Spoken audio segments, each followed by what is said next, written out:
Welcome to Shelf Help. Today we're speaking with Kate Harvey, who is the co-founder and CEO of Bare Bones, a brand focused on offering protein and hydration in a convenient, easy to use format, which we're going to dive into here in a second. Prior to Bare Bones, Kate had a bit of a unique background. She spent quite a long time as a journalist, a journey and transition I'm excited to dive into. Maybe just first off, Kate, just for the listeners that aren't that familiar with Bare Bones, we just give us a quick lay of the land in terms of origin story, why behind the brand, core products you guys offer, and maybe just throw out a few places that people can get their hands on them, and then we'll go from there. Sure. Yeah. Thanks, Adam. I'm excited to be here. So Bare Bones started in 2013. We're a husband-wife founded company. My husband, Ryan, was he was a chef in fine dining in San Diego and found that lifestyle wasn't conducive to his interest in health and nutrition. And so he found himself drinking stock from the back of the stove during service at 910 in San Diego. And he realized not only did it taste good, but it was really nourishing. And supermarkets didn't sell anything like this, a true chef quality stock. So he started making a chef quality stock on our stove in North Park and freezing it and shipping it nationwide. And he called it bone broth to set it apart from the stocks that had been sold in conventional retail for decades prior. And so that's kind of our origin story. We started in bone broth, but really we are not a bone broth company. We are about convenient protein and delivering it in delicious formats and delicious flavors. So we now have our liquid bone broth line and instant bone broth line. And we recently launched a collagen drink mix that's delicious. It comes in lemonade, fruit punch, and passion fruit flavors. So I came on a little bit after Ryan started. I was a journalist at the San Diego Union Tribune. I think it was called UT San Diego at the time. I covered retail and small business, and I had, through my work, met the owner of Jimbo's Naturally, which is a very beloved natural and specialty retail chain in the San Diego County area. And so through that relationship, we had our first meeting with a retail buyer and got some feedback on the product and the packaging. And that was kind of how I got involved and eventually quit my job. We moved up to Oregon to set up a broth factory and an old sushi restaurant, and I came on full time. Awesome. How do you feel like maybe looking back and now your experience in journalism played a part in the success you're having as an entrepreneur in this CPG space today? Oh my gosh. I wish it had contributed more. I will say that. I think certain skills I developed as a reporter have really been an asset to me as a founder. One of which is just deep curiosity about everything and lack a confidence in asking questions and not knowing the answers yet. I think that really helped us as we started out. I thought I understood business and I thought I understood the retail side of business when I made the move over, but I quickly learned that there's a lot of opacity and a lot of nuance to both consumer packaged goods and to running a business that I'm not sure you can fully grasp until you've lived it. So I probably came into Bare Bones from that job with more confidence than I should have. But at least I was curious. Yeah, I think that's probably a good thing. There's coming into some level of, I don't know, faking it till you make it. It's part of the entrepreneurship journey to a certain extent. Yeah, for sure. I say all the time, if I had known what I was getting into, I never would have started. Right. I would have stuck with my journalism job, which at the time was really rough on me. It was like emotionally taxing. I would have stayed there. What's it been like building a business with your partner in life? Honestly, the greatest blessing. A lot of people remark like, I could never work with my husband. I could never work with my wife. And because it's all we've ever known, it doesn't feel that hard to us. Actually, Bare Bones predates our marriage. We didn't get married until June of 2014.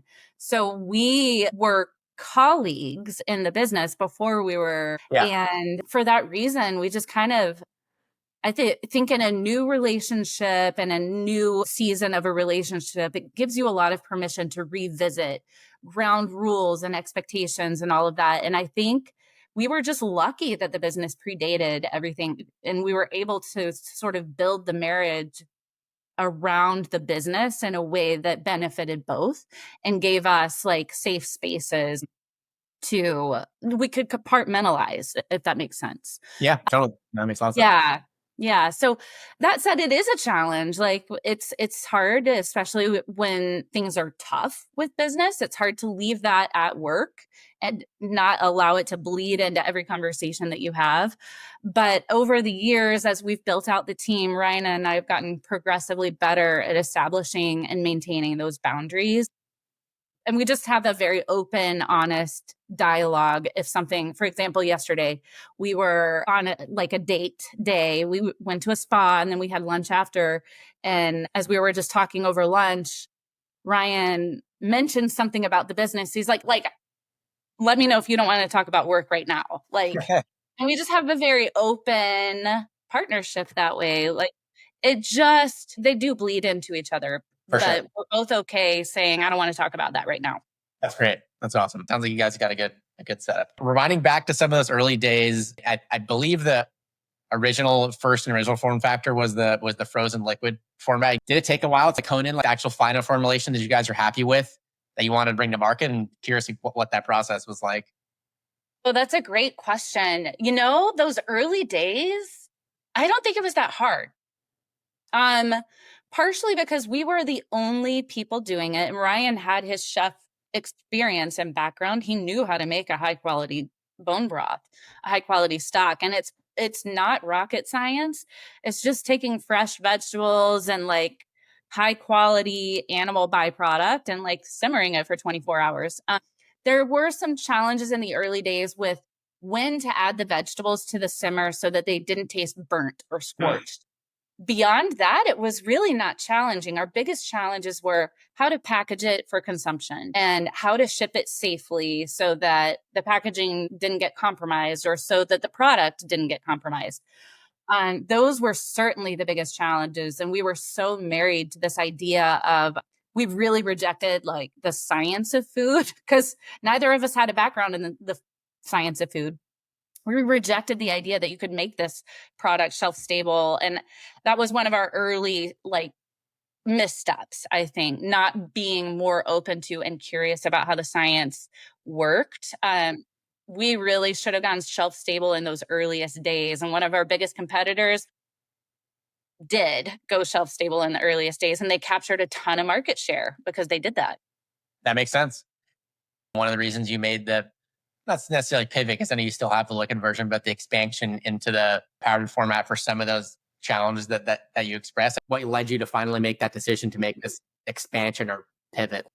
That's another great question. We got consistent feedback from our consumers that the liquid bone broth was delicious. They loved it, but it was really expensive, and B, kind of inconvenient. They wanted to be able to fly with it and take it on vacation, take it to the office, take it backpacking, send it to school with their kids. And there just isn't a really good or convenient way to do that with a liquid anything, let alone bone broth.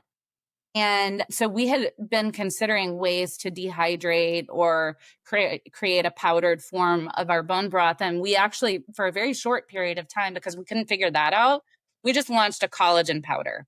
Okay. To give people the same nutrients, but in a convenient format.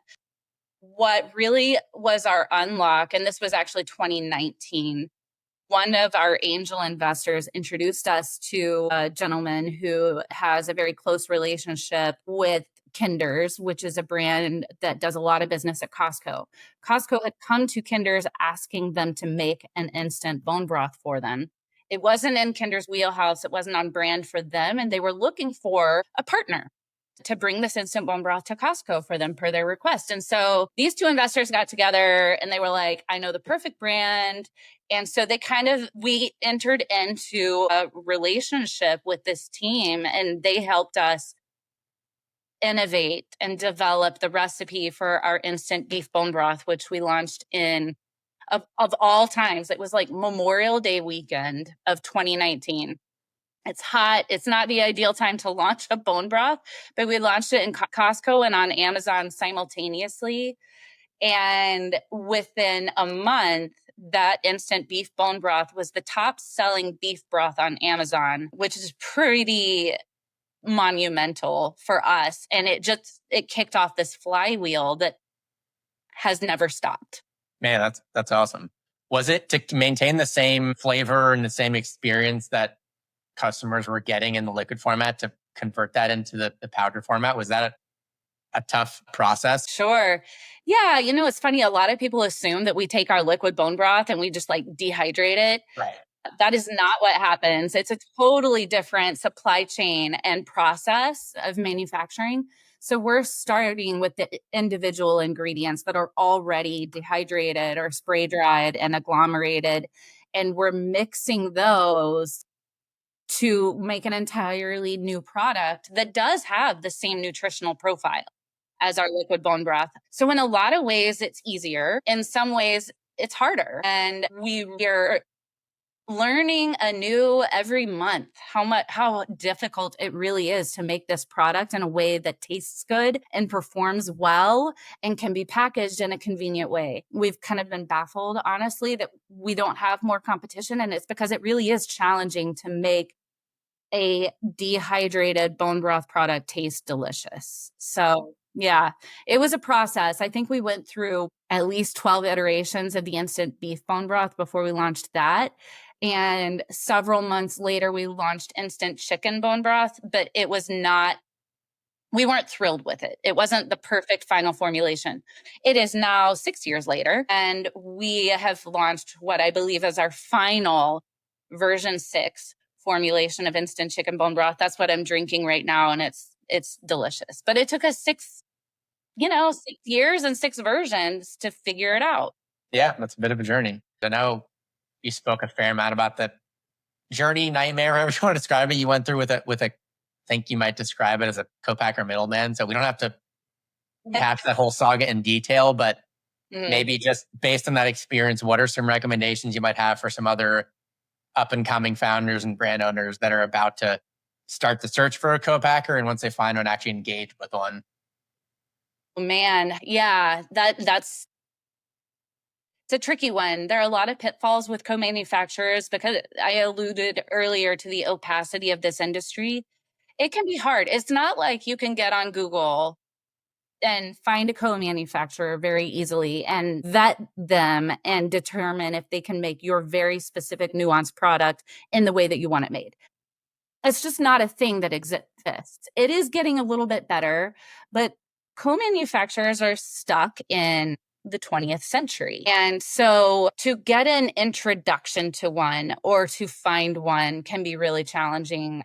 I recommend working with an outsourced operations agency. There are a lot of those out there, many of them really, really good. That's in fact how we got started with our co-manufacturer. So starting with an outsourced ops team who are really good at supply chain and have already vetted a lot of co-manufacturers who do a lot of different things that can match you. It'll save you a lot of time and heartache in the end to do it that way versus trying to go out on your own and find a co-man. Yeah. When you do get introduced to a co-manufacturer, it is absolutely mandatory that you make an in-person on-site visit during production. Make sure that the name on the building matches the name on the contract that you're signing. And those are 2 of the big ones. And then on the contract, have an attorney review it. Always have an attorney review it. It will save you a lot of heartache. It's expensive, but it's worth it because this is your bread and butter. This is the heartbeat of your company. If your operations and your co-manufacturing relationship are toxic in any way, it can ruin you. Totally. Those are all really helpful. Really helpful. Hopefully it helps at least one person if they listen to this. Yeah. And I'm happy to answer questions about any of those outsourced operations agencies who can help you. I know of at least 3 that are really good. And in fact, that first ops consultancy that we hired, our VP of operations came from there. So nice. Yeah, she stayed on with us after they sort of dispersed and she came on in-house. Yeah, that's great. Yeah, I interviewed Chris Bauer. I'm not sure if you're familiar with Catapult. They're similar. They really help brands find co-packers and kind of commercialize their products. Shifting gears a little bit, talking about visual identity, packaging design, packaging update standpoint. When you're thinking about back to that original kind of packaging design, what were the kind of key variables that were top of mind for you in terms of that original version? And maybe another way to look at it, what were some of the key things that are included in that brief with whomever you worked with to actually design the visual identity and packaging? Are we talking OG back in like? Yeah, I mean, you can talk about that one, and then maybe or maybe the current version, whichever one you feel like is you prefer talking about. Yeah. Well, I'll give you a little background on the OG, just because I think there were some missteps along the way. So the original packaging design for our frozen product line was done by somebody she was a designer in the restaurant community in San Diego. And she didn't have a whole lot of experience in packaging design outside of like maybe alcoholic beverages. So it was interesting. And she kind of led the process. And her process was she went into Whole Foods Market and Sprouts and stood in the broth aisle and was looking at what are the colors that people are using, the textures and the visual, like the imagery, and trying to find a unique angle that would help us stand out on shelf.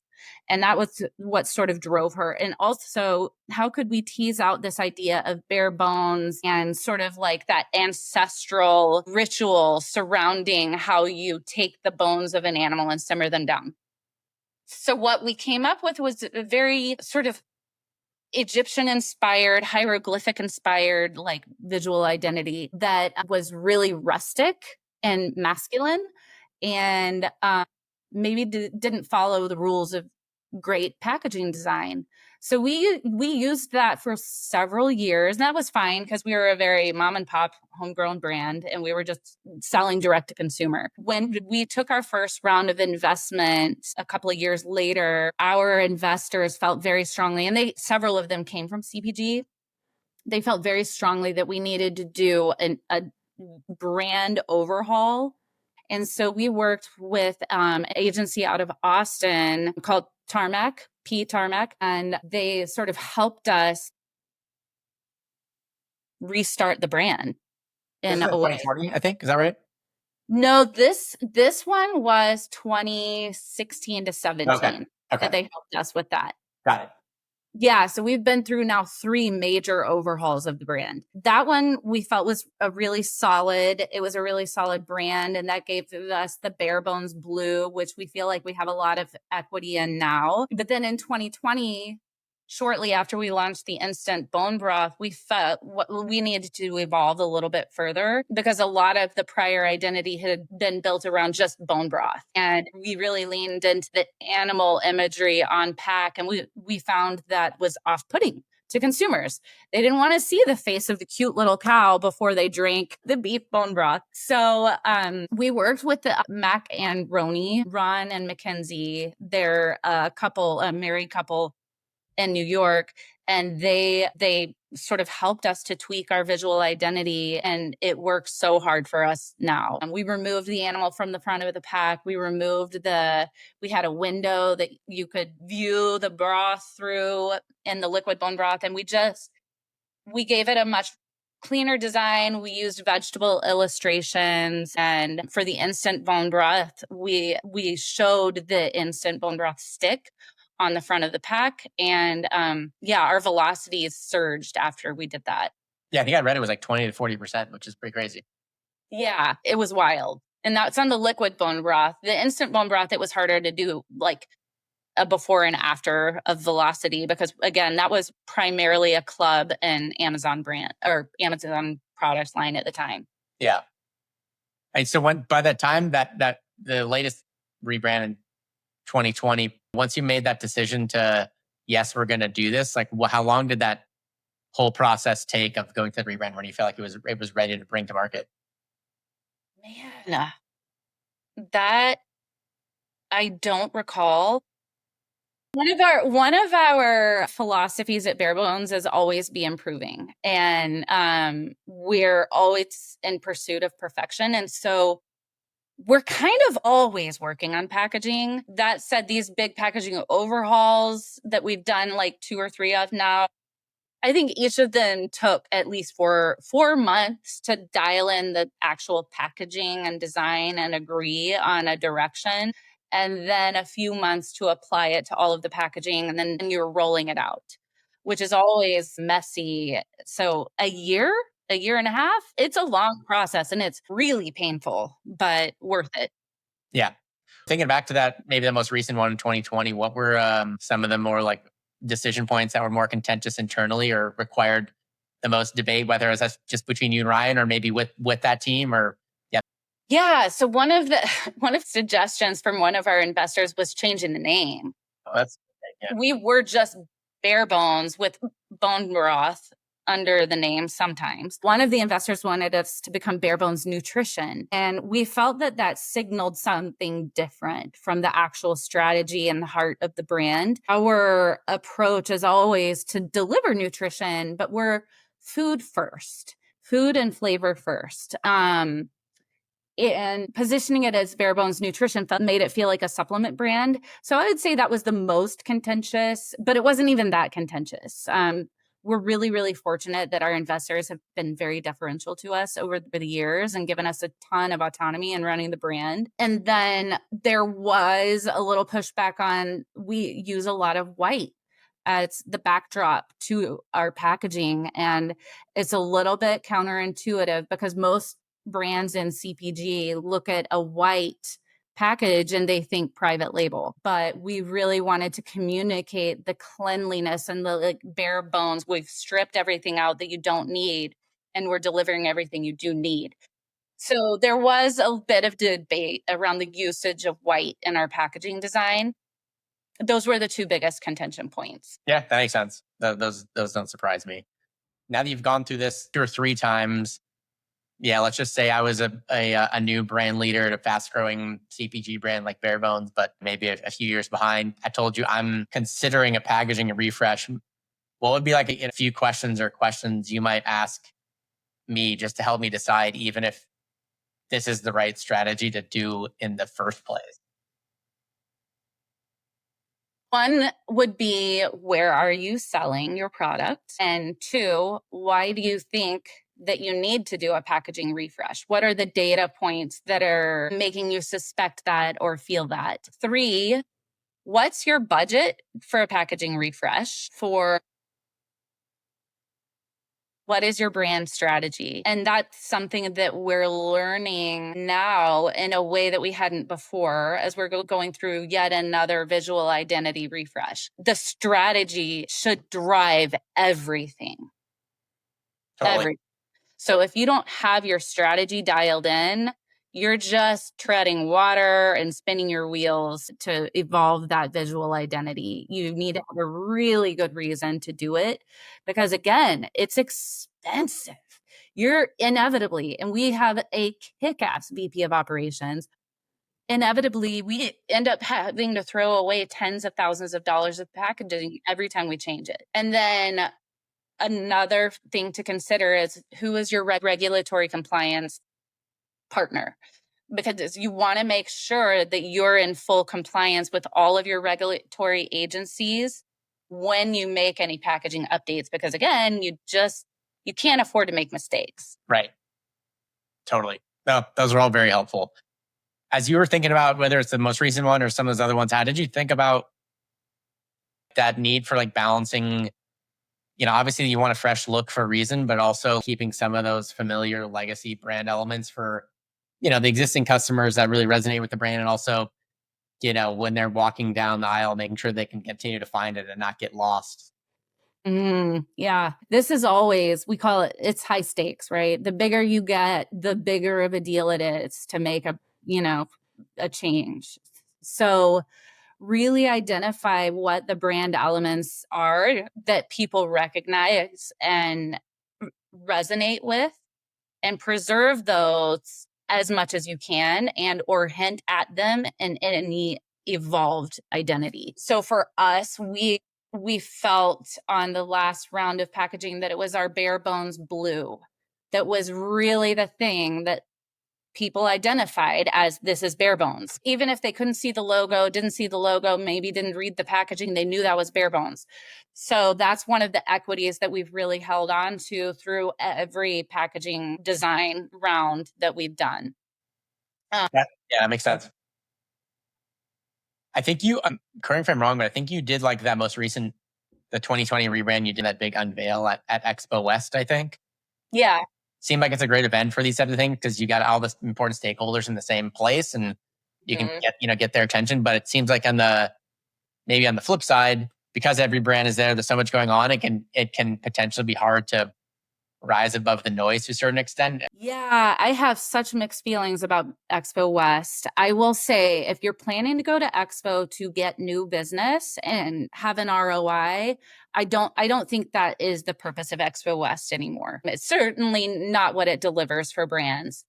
For us, when we go to Expo, it really is to get eyeballs on something new that we're doing and to get early, voluminous feedback on what we're working on or what we've launched. So for us, launching that new brand refresh at Expo was a tremendous success. We made this big backdrop that had the new packaging on it. It was really unmissable and eye-catching, and it drew a lot of people in, and they gave us their feedback on the new packaging.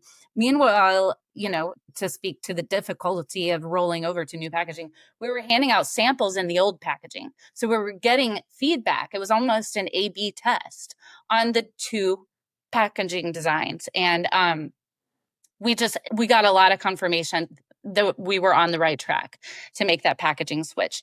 The other great thing about Expo is we got product into a ton of people's hands. And when you have a physical sample that you can send home with people, they remember that in a way that they can't remember just grabbing a little sample cup of something. They have your website information on the package. So when they get home to the piece of their home, they're trying your sample, they're reading the packaging, they're visiting your website. It's a lot more stickiness to it. So yeah, it can be successful. Know what your goals are in going to Expo because it's a heavy lift and it's a lot of money. Yeah, it's gotten a lot more expensive in the past few years from what I know. Yeah. I will say the years we haven't gone to Expo have been our best years financially. That tells you something, I guess. Mm-hmm. In terms of launching in retail, I guess this is probably more applicable once you, at least on the bone broth side, I think you shifted to the powder form. Mm-hmm. Where in the store did you envision this product line would sit? Because it feels like it could potentially sit in soup, I guess, or maybe like the supplements aisle, maybe just like the beverage aisle. I'm curious, where did you envision it? Did retailers have a clear vision of where it would sit? Were they initially unsure? Were you guys aligned, or maybe that's a more straightforward answer than I think it is? Yeah, there was a lot of discussion about that and a lot of uncertainty. And when we first launched the instant bone broth into traditional retail, my preference was to A/B test it in nutritional supplements and in the soup aisle. When we pitched it to our soup buyer at Whole Foods, she goes, "Oh no, I think this is actually beverage." And we were like, okay, this isn't even one of the considerations. And we felt strongly it did not belong in beverage. What I knew based on my experience as a consumer and running sales for Bare Bones is that consumers, you want your product placed in the most adjacent spot to what people will be looking for when they discover your product. It felt the most natural for someone to be looking for a liquid bone broth, discover that, oh, hey, here's this much more convenient and much more affordable version of bone broth. I'll buy that. As opposed to someone going into the beverage aisle looking for an energy drink or an electrolyte mix and finding a savory bone broth. It just didn't feel like a natural fit. So we felt very strongly and we advocated very strongly for our soup buyer to take the product line. And I think that's proven out, especially now with the way grocery prices are fluctuating mostly in the upward direction. Having a more affordable bone broth option next to the liquid bone broths that are getting more expensive by the day is working out really well for us. That's great. That's super insightful. I know Costco, I think, got wrapped up in that original co-packer fiasco, but it sounds like eventually got on the shelf. I found a fair amount of success there. Costco's a bit of a different channel than other ones. And yeah, tell me just a bit about that journey of getting on the shelf of Costco, just in terms of maybe that first buyer meeting, getting the commitment, And then once you got that commitment, all the steps in terms of actually leading up to a successful launch. Oh, there's so much to Costco. There's a lot of urban legend around it. Some of that urban legend is actually true. The challenge with Costco, well, I'll start with like, here are the wonderful things about working with Costco. They're easy in terms of they place a purchase order. It's a full truckload of product. You send the truckload of product, they pay you in 15 days. They have like 2 or 3 ways that you can support your product, your item in their warehouses. So it's pretty simple and you're not going through a middleman. You're not going through a distributor. It's a very direct relationship. And it's like big orders. Challenges with Costco. They don't want to comprise more than 20% of your revenue because they're very protective. And this is one of the things I do love about Costco. I'm a Costco super fan as a member and a consumer, and now as a supplier. They're very protective of your financial security, both their suppliers and their members. For the longest time, Costco wouldn't even allow the use of a credit card in their warehouses. Yeah, I remember. Yeah. So they don't want to comprise more than 20% of your revenue is to protect you as a brand. They know that they're kind of a fickle customer in terms of they can move quickly. They can approve an item and have it in their warehouses in a month if you can produce it. That's not true in any other retailer that I know of, really. So they're very nimble, but they also can drop you equally quickly. Once you sell through the item, they're on to the next one. That's part of the treasure hunt atmosphere that they create at Costco. So they don't ever want to jeopardize your longevity as a company. So that's a challenge. They also are very hard on price. They do their comps. They know their comps. They're going to know by unit what you're selling for on Amazon and at Walmart and at Sam's Club and at Kroger. And they're going to grind you down if they feel like they're not getting the best price. Other challenges from a channel strategy perspective is if you're selling your products in Costco, it's the best price in town. Members are going to go in, and they do have a lot of business members who will go in and buy up a ton of your product and turn around and resell it on Amazon and compete with you on your brand, on your product listings, and drive down your margin. So that's one of the challenges. And I don't know if I fully answered your question. No, these are all really helpful though. What do you feel like is the key to winning in Costco? And especially that may be unique to Costco? Partnership with your buyers. The merchants love to be a part of and have input on packaging and how you communicate about your item and how you display and merchandise your item. They also really know their members. They have a lot of insight into how their members shop, what's important to them, that is invaluable. So developing those close relationships with your merchants is the key to success. We've been really, really fortunate to have some fantastic merchants who we have a direct relationship with, and they have championed our items. Like if we did really well in their division, they went out and championed us to other divisions. It got a volume buy. So we're talking now, instead of 1 or 2 divisions picking up the item, you've got 9 divisions all at once selling the item. Talk about economies of scale. It's insane. So as much as possible, make sure you have a great broker for Costco, because a great broker can make or break you. They need to have a strong relationship with your merchants, and they also need to trust you as the brand to come into those meetings, because you also don't want them gatekeeping those relationships. You want to rely on your broker for insight, expertise, and like guidance, but you don't want them owning those relationships. And the Costco buyers don't want that either. Right. So that's really important and a key to success there. Talking about demos and sampling strategy in general, how big of a part of that has been in terms of where you've gotten the brand to today? We have not been a brand and selling items that do well with sampling. So until we launched the instant bone broth, we really didn't do any sampling. We attempted it in Whole Foods Market to be a good partner. Ryan and I would go in ourselves and do sampling at like the Hillcrest Whole Foods in San Diego so that we could get a feel for how to run an effective sampling program. And it was very off-putting to a lot of customers because they would see our like Cambros or our AirPots and think, oh, coffee, and come up and find that we're serving meat juice instead.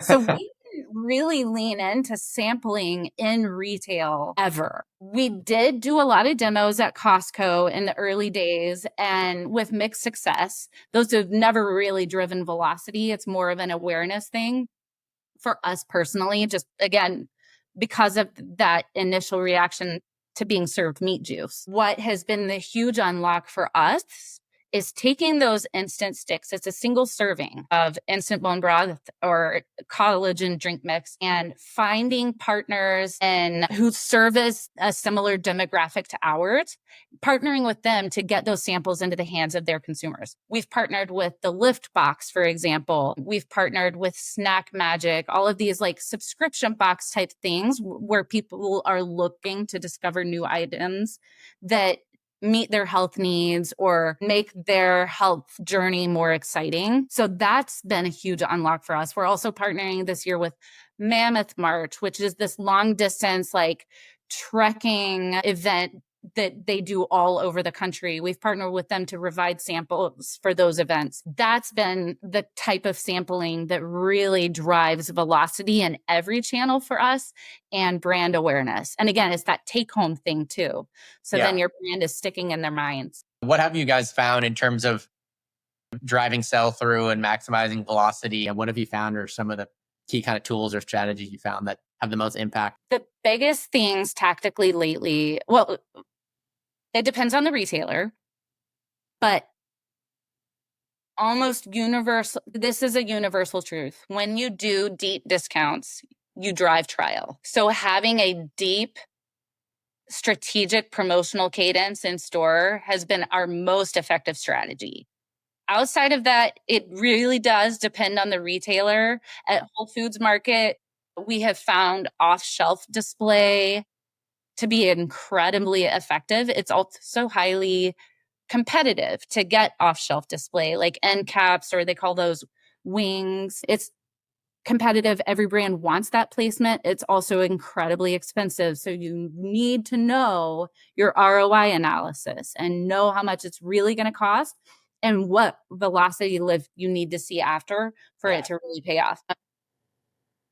In recent years, investing in digital retail media has been the second most effective strategy. Outside of that, make sure your packaging talks for you.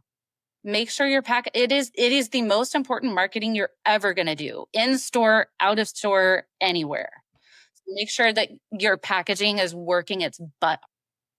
All three things really make a lot of sense. Last question for you, Kate. You've been immersed in the CPG space for a while. Any specific brands or just trends in general across CPG overall that have piqued your interest or caught your attention or things that you're tracking at all?